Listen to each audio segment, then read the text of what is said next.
Hi boys and girls, Mrs. Beitler here, and we're back for our story tell and retell.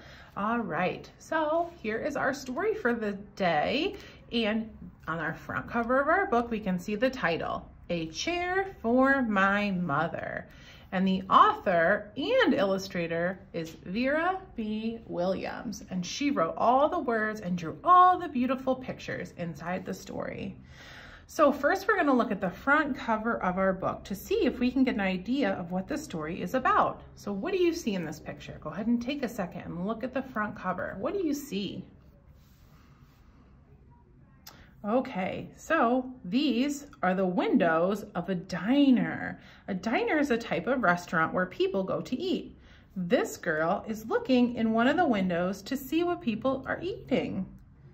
So the title of our story, remember, is A Chair for My Mother. So, and there's a picture of the diner on the cover. What does a diner have to do with the pictures in the story? What do you think? So maybe if we look through some of the pictures in the story, we will get an idea about why there's a picture of a diner and what it has to do with our story. So let's take a picture walk before we read. So we see a chair here. Okay. Oh, look, we see that diner again like we saw on the front cover. Okay. We see somebody's belongings. This looks like a jar with some money inside of it. Okay. We see it looks to be like a family, right? Inside of a kitchen. Oh, I see a chair there. Let's keep looking. Oh, wow, these are beautiful pictures. Okay, it looks like we see a mom and maybe her daughter taking a walk somewhere. Oh, look at this picture. What do we see here? What's going on here? What do you think? Oh no, this does not look like a happy picture. What do you think happened here in this picture?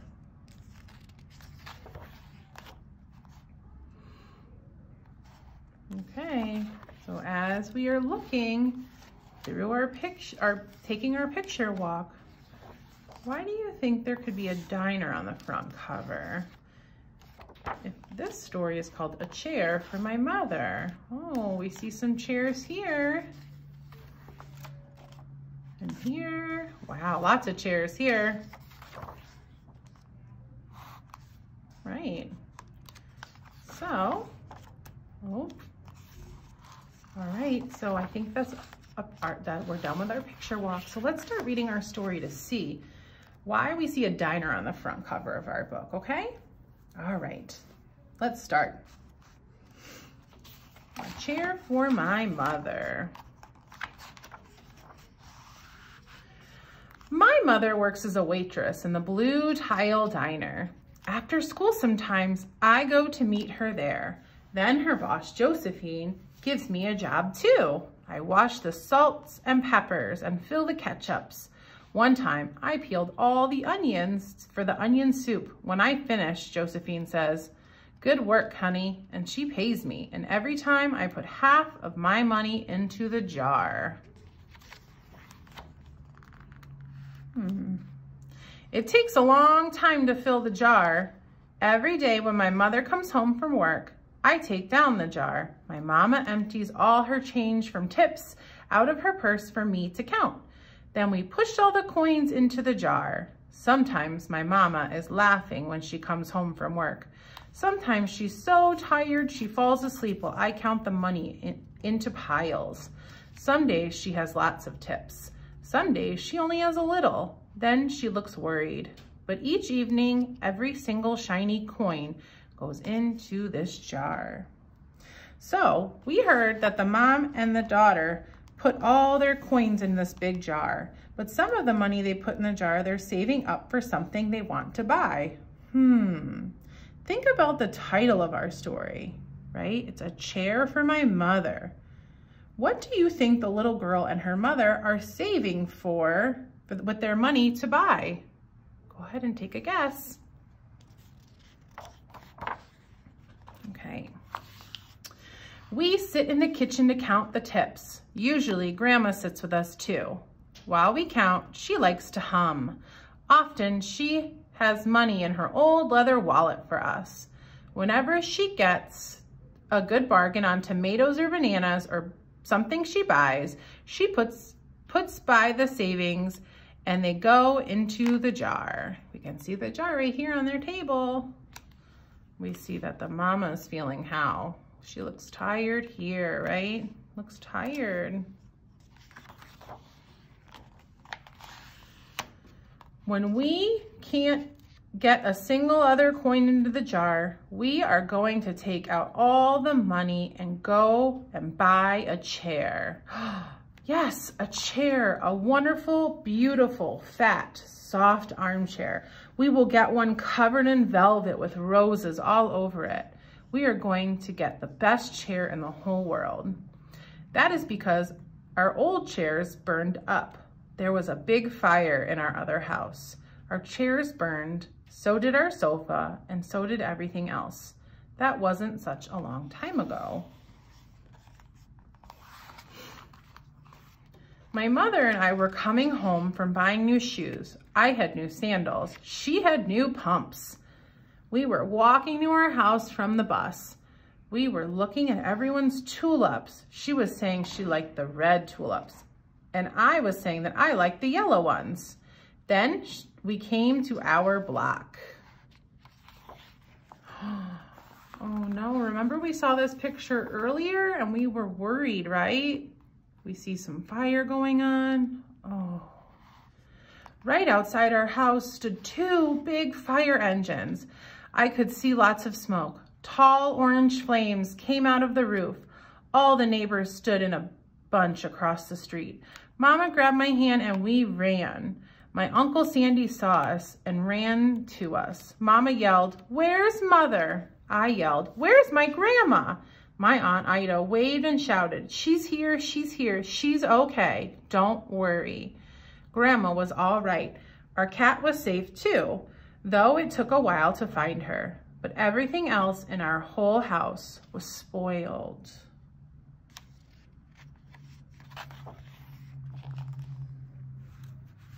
Oh, look at their house from the fire. Look what happened. So when we say the word spoiled, that means everything got ruined, right? Look at their house. All of the things inside look like they were ruined by the fire. So what was left of the house was turned to charcoal and ashes. We went to stay with my mother's sister, Aunt Ida and Uncle Sandy. Then we were able to move into the apartment downstairs. We painted the walls yellow, the floors were all shiny, but the rooms were very empty. The first day we moved in, the neighbors brought pizza and cake and ice cream. And then they brought a lot of other things too. The family across the street brought a table and 3 kitchen chairs. The very old man next door gave us a bed from when his children were little. My other grandpa brought us his beautiful rug. My mother's other sister, Sally, had made us red and white curtains. Mama's boss, Josephine, brought pots and pans, silverware, and dishes. My cousin brought me her own stuffed bear. Everyone clapped when my grandma made a speech. "You are all the kindest people," she said, "and we thank you very, very much. It's lucky we're young and can start all over." So how do the neighbors help the little girl and her family when they move into their new apartment? What are they doing here? Right? What are they doing? Go ahead and tell somebody that is reading the story with you. All right. That was last year, but we still have no sofa and no big chairs. When Mama comes home, her feet hurt. "There's no good place for me to take a load off my feet," she says. When Grandma wants to sit back and hum and cut up potatoes, she has to get as comfortable as she can on a hard kitchen chair. So that is how come Mama brought home the biggest jar she could find at the diner, and all the coins started to go into the jar. Now the jar is too heavy for me to lift down. Uncle Sandy gave me a quarter. He had to boost me up so I could put it in. Look at this jar. Wow, it looks like it's pretty filled up. After supper, Mama and Grandma and I stood in front of the jar. Well, I never would have believed it, but I guess it's full, Mama said. My mother brought home little paper wrappers for the nickels and the dimes and the quarters. I counted them all out and wrapped them all up.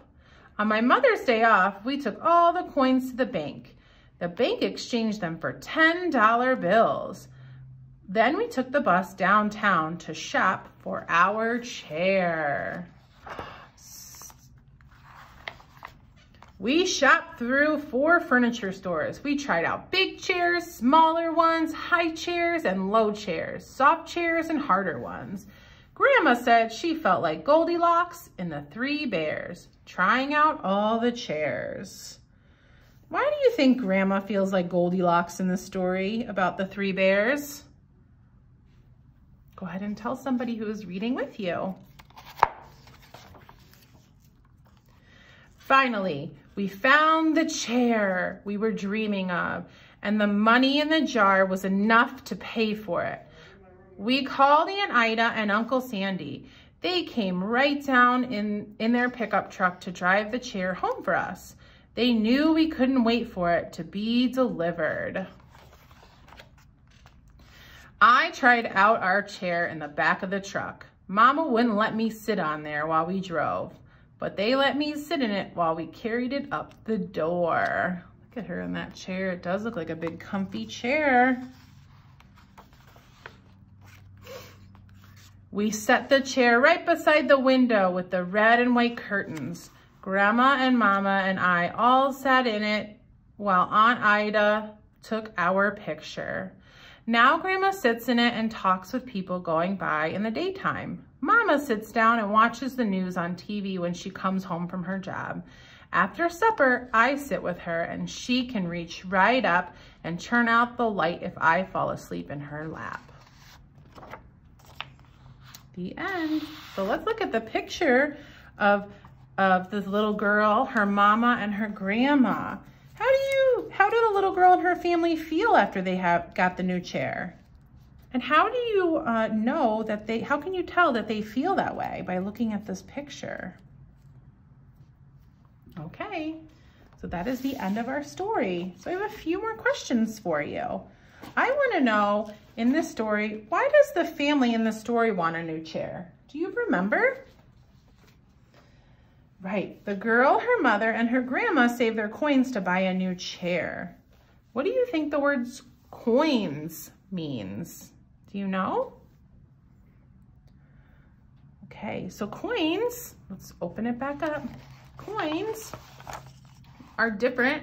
It's money. This is money that we can use to buy things, okay? So sometimes we see money in the form of coins or in bills, like by paper, or sometimes you see your moms and dads using like a card to pay with something. So it's a different way of using money, okay? Coins. All right, so that is the end for our story, A Chair for My Mother. I hope you all enjoyed as much as I did, and I will see you again soon. Bye, everyone.